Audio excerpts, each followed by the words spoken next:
Another idea that I want to talk about that's important in the Romantic era is the emphasis on virtuosity, the emphasis on showing off.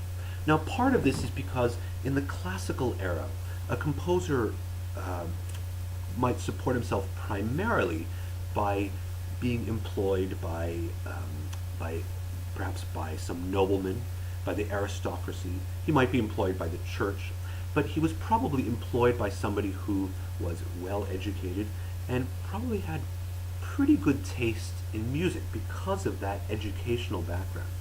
And so they could write music that was very subtle, a Mozart string quartet that was written maybe more for the players of that quartet than for anybody else. These musicians who really understood the great subtleties that Mozart might include in such a piece. In the Romantic era, what started to happen was that the world, certainly in Europe, was more, the power and financial power in particular was shifting towards a kind of middle class, a middle class which wasn't as important before, but now had a lot more money.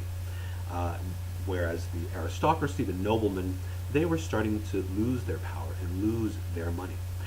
So more and more income for composers or performers was being made through live concerts, the way we generally think of making money nowadays. But in order to get a large public to come to concerts and to be able to pay for tickets, you had to show off. You had to wow the public.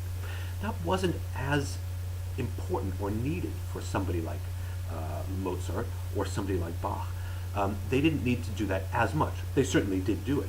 But the composer in the Romantic era had much more need, or I should say the performer in the Romantic era had much more need to attract this large audience of listeners who weren't always so sophisticated.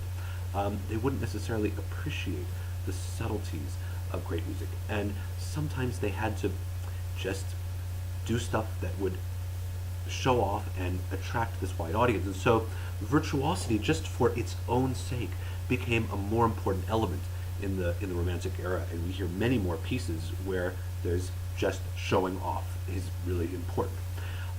As an example of that, I have a performance here by Yevgeny Kissin playing one of the Liszt Paganini etudes.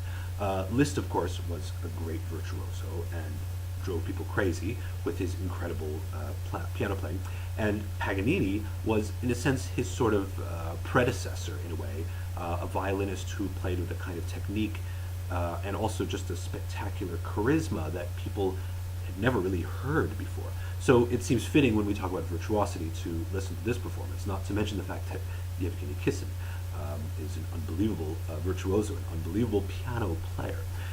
You can easily imagine how this kind of piece would really bring in the audiences and enable a composer, performer such as Liszt to make a good income.